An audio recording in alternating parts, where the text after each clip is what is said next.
Hi, my name is Jeannie, and I'm gonna do introduction to Nichiren Buddhism lecture. I haven't really been doing like Nichiren Buddhist stuff as of late, but I feel that it's time again to start making more Nichiren Buddhism related content. And this is just a brief introduction. It's very simple explanation, and it's for people that have heard of Nichiren Buddhism and want to learn more, or people that are drawn to the teaching. Again, this teaching is not for everyone, although anyone can be a Buddha, or a Buddha means awaken to the truth of how the universe works. But it's not for everyone because um, it's we have what you call that free will, and we have the power to choose, and it's really up to you whether this resonates with you or not. And my job is just to tell you, like, hey, check this out, and it may or may not be the teaching for you. I'm just here to tell you, like, this is what I experienced with the practice, and that's why I like the practice, or I love the practice, and this is what the teaching is about. It's very profound, and I've been practicing for over a decade, and like every year my understanding of it really grows and grows, and I just understand how reality works more, like it's just every year is like more profound understanding of the teaching, more appreciation of the teaching, and just understanding as well that it's not for everybody. So, introduction to Nichiren Buddhism. So, what is a Buddha? So, a Buddha is someone who is awakened to the truth about one's life. So, anyone can be a Buddha.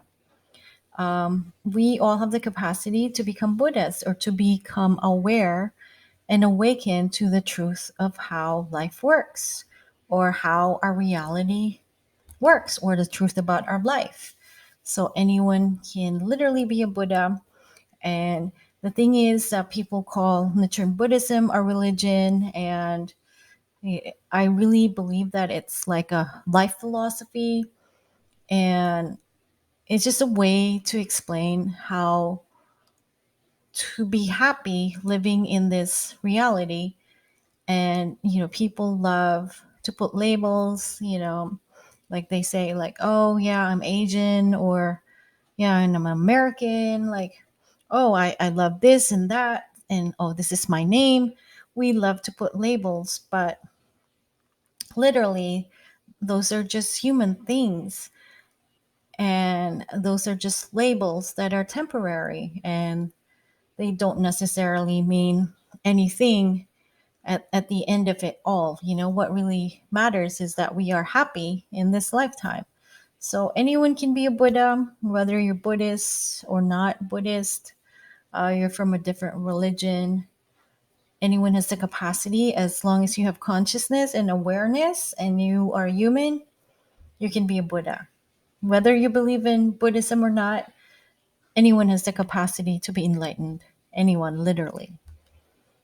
Okay, so there's in Nichiren Buddhism, there's a concept of the 10 worlds. Basically, there's higher life conditions and lower life conditions. I have like a whole video dedicated to this. If you can search it in my YouTube, I spoke about, or I talked about it. Yeah, 10 worlds: hell, hunger, animality, humanity, like heaven, and then the other like higher four worlds, learning, realization, bodhisattva, and Buddhahood. So there's literally the higher four worlds just basically means it's a higher like state of life. You are more compassionate the higher your consciousness is, and you are not easily as affected by the external reality. But when you're in a lower life state, you are more affected by the lower, like the lower vibration, and you are more affected by external reality, and you complain more. And even if you are in this practice for a long time, you can At any moment you can be plunged into the 10 worlds, or you can be plunged into the higher levels of mind. um, but when you chant Nam Myoho Renge Kyo predominantly, I mean, provided you're really practicing correctly, predominantly you're at a higher life condition and you are not as affected by external circumstances, because you realize that you are the cause. You can create new causes to create better conditions in your life. So, and then we have the concept of the nine consciousnesses. So, what is the nine consciousnesses? Basically, it means that, there's the five senses, and there's like the ego, which is the seventh consciousness. And I think the sixth consciousness is basically integration of the five senses, that we are able to discern, like, this is color blue, this is what lavender smells like. But the seventh consciousness, which is the ego, or the smaller self, basically it means like, yeah, I don't like the smell of lavender, or I love the color blue. So it's more like your preference, your personality. But we, aside from a lower self, which is like the temporary self in this lifetime, and even if you don't believe in like other lifetimes, let's just say right now, your personality right now, that's the seventh consciousness, your ego. But behind the ego, there's also what we call the subconscious mind, or the eighth consciousness, or where the storehouse of karma is. Basically, it means the subconscious, or below our conscious awareness, or our ego. There's like, subconscious runs the show, it runs the programs, it runs past karma. Past karma just means past causes. Could be, causes from, let's say programming from your childhood, and you were trained to think a certain way, that is in the subconscious mind. And Nichiren Buddhists believe in other lifetimes. And again, you don't have to believe in other lifetimes, because ultimately it doesn't really matter, because we are the sum total of the past causes that we created in the past, whether from the other lifetime. If you don't believe that, just in this lifetime alone, there's so many things that happen in this lifetime. So the eighth consciousness is the storehouse of all of our programmings from childhood, all of our memories, and it runs the show, because we are programmed as, little kids. We are programmed to think a certain way. Dogma teaches us to think a certain way. And I was there before. I was taught, like, yeah, this is the only way you should think, very dogmatic religion from before. And I am glad that someone introduced me to Nichiren Buddhism, because I started like, oh yeah, like I started questioning, like, why shouldn't I question how things work in the world, And I'm so glad I did. Someone was compassionate enough to tell me, hey, there is such a teaching that maybe it will help you understand how reality, or how life works, or the meaning and purpose of your life. And so my journey began. So the ninth consciousness is basically the higher consciousness, which is our highest self, which is beyond um, the ego, beyond the subconscious mind. And it sees everything. It's the higher consciousness that was there, and it's like the observer, and it sees our childhood. And if you believe in like past lives, it can also see, generational, like programmings as well, like seven generations before us, seven generations after us. So it sees everything. It's the higher consciousness. It's a neutral, and it has wisdom, and it has compassion. It's like our highest self, and is connected to everything. It's connected to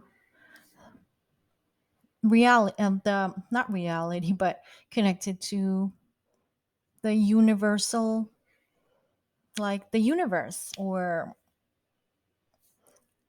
the universal field, quantum field, or you can call it like connected to the divine. It's not just bound to this body. It sees everything. It can see the connection. So that's just the basic and the simplest explanation of the higher self, or the ninth consciousness, which is the Buddha self. Like it's aware, it's conscious, it knows, the reason for things happening. It's awake. It's like that higher part of us, and everybody has that higher consciousness. And when we pray, even if you're not Buddhist or Nichiren Buddhist, so even if you're not a Buddhist, you're a prayerful person, because we all have access to our ninth consciousness. Sometimes we don't always are able to access it. I was different religion before, religious background, very dogmatic religious background, but I was prayerful and I was able to access the higher level of, the higher self, but it not as consistently as when I started chanting or became a Buddhist. So around the 13th century, there was a Japanese Buddhist monk, Nichiren. That was what he called himself. Basically, you realize that words are very powerful. Words have power. They not only have meaning, but they actually have power. So, words have power, though. The words that we use can literally hurt someone or can make someone feel good about themselves. Let's say when you say a compliment, it makes other people feel good. But when you start yelling at someone and insulting them, it has energy. It can actually like make you feel like bad as well, lower your vibration. So this Buddhist monk realized that sound or vibration has the power to affect change, and especially if you use the right words. So he realized as well that the Lotus Sutra is the highest teaching of, Sakyamuni Buddha. Sakyamuni Buddha was the historical Buddha that started this whole religious movement, where basically people became aware that, there is such a thing as a higher self, and like how the universal laws work, and enlightenment, and being more aware about the inner workings of your mind and life. So it was based on the Lotus Sutra, because Lotus Sutra is his highest teaching. Basically, teaches that anyone can be enlightened. But the reason why the Buddhists or used the flower lotus, because it's very special. The lotus flower, the lotus plant.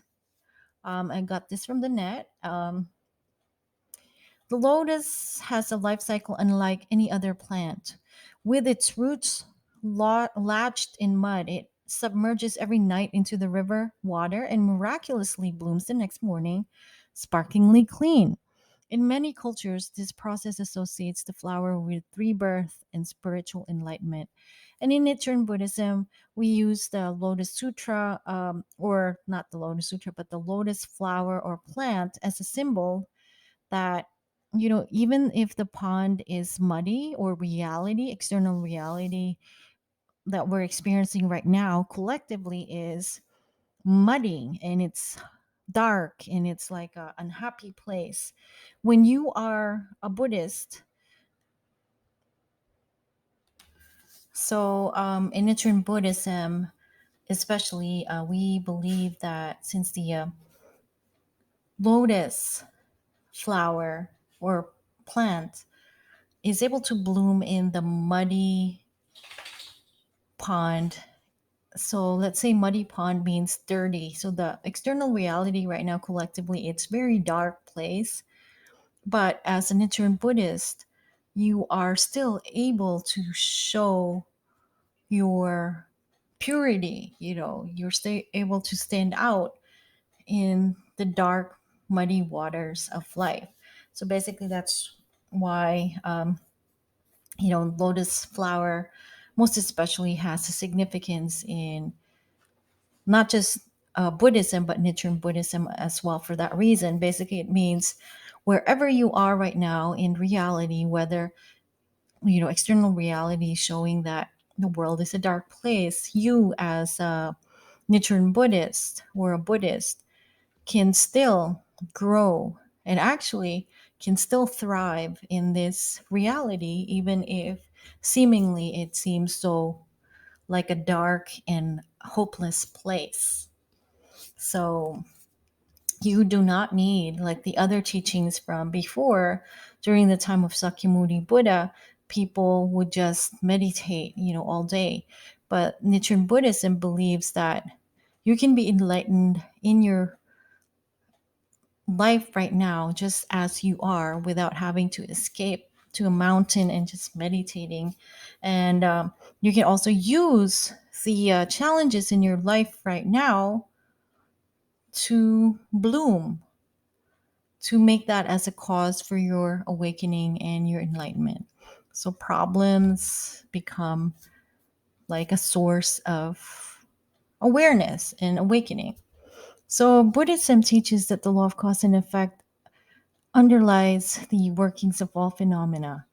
So basically, the lotus flower as well has like it has seed and like a flower. It flowers and then it grows a seed at the same time, which signifies the simultaneity of cause and effect. So, and I will discuss more like I will have a more profound explanation or more extensive explanation of like the practice, like a deeper part of the practice. But this is like just the basics. So we are practicing Nichiren Buddhism. We are practicing Buddhism of sowing, not reaping. So practicing the Buddhism of true cause means bearing in mind that every instant of our lives is a cause for the future. So cause and effect. So we are not just um, like accepting the causes we created from the past. Let's say we did something wrong in the past, and then we're not bound for eternity to the negative causes that we created, or the effects of the negative causes that we created. We can create a new cause right now and create something even better. So I came from a religious dogma where, there was the belief in punishment, like, oh, I should be punished because I did something wrong in my in the past. And then there's always that guilt and that shame. But in Nichiren Buddhism, it's a very, very hopeful practice, because it says like, no matter what causes you created before and in the past, although you will experience like negative effects of what you did, what you're going to do is you will you chant the mantra, and I'll introduce the mantra later, in order to like create something better but from something so negative. And I'm not saying that what you call that, you will not be liable for the things that you created in the past. You still will be. But when you determine to change the course of your life and do something better with it, then this is a tool that will help you. But again, that's very maybe deeper explanation of the practice. So basically, we chant Nam Myoho Renge Kyo. So Nichiren, the monk, realized the power of sound and the powerful words. And when you actually chant Nam Myoho Renge Kyo, which essentially means devotion, Myoho is mystic law, Renge is cause and effect, of Kyo is sound or highest teaching. So basically, devotion to the mystic law of cause and effect through the power of sound or the teaching or the sutra. Basically, Nichiren believed, and this was before, right now we use affirmations, right? Like positive affirmations. He was able to determine from like over 700 years ago, words have power. And then when you use words, um, it can affect change depending on the type of word that you use. And he realized, like, why not people chant and are devoted to the highest teaching of Sakyamuni Buddha, which is that everybody can be enlightened in this lifetime and everybody has like Buddha nature within. What if you recite the uh, the title of the highest teaching of Sakyamuni or the historical Buddha? What if you do that?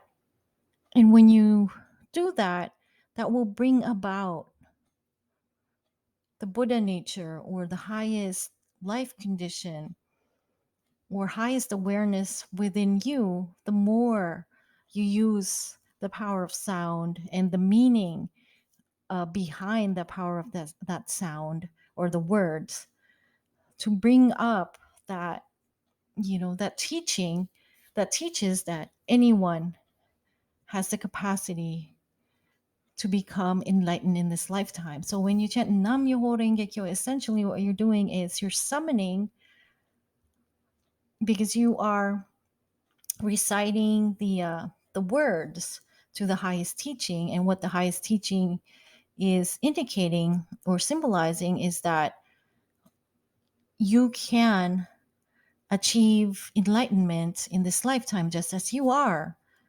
When you chant Nam Myoho Renge Kyo, you use that sound, that vibration, the meaning behind the sound, the power behind the words to summon the highest life condition that you have, which everybody has, because everybody has the capacity to tap into their highest consciousness. And when you chant Nam Myoho Renge Kyo, you are able to bring about that highest life state where you are compassionate, you are wise, and you are just aware of the reason for your being, your purpose in life. And you are aware that you are the one creating the cause for, a better future, a better reality. So this is just like basically the basic explanation of Nam Myoho Renge Kyo, and I hope this has helped you. If this is what you feel that that it resonates with you, like the teaching resonates with you, definitely do try it out. Nam Myoho Renge Kyo, and I'm gonna show you how I chant it, or just a sample. So you chant Nam Myoho Renge Kyo, Nam Myoho Renge Kyo, Nam Myoho Renge Kyo, Nam Myoho Renge Kyo, Nam Myoho Renge Kyo, Nam Myoho Renge Kyo. So basically, that's how I chant it, and I've been chanting it for decades, not decades, but over a decade. And it brings up that part of me, that wiser part of me, that is able to make a video like this and is able to like correlate um, things and ideas and to realize things. Because I tell you not, I kid you not, I'm sorry. I kid you not, before I chanted Nam Myoho Renge Kyo, and I'm not kidding, I literally was, I'm not saying that I was stupid, but I was like unaware. Like I literally was clueless. I think the word clueless is the right word. I literally did not have a clue how life worked. I was so shielded and protected. My parents were overprotective.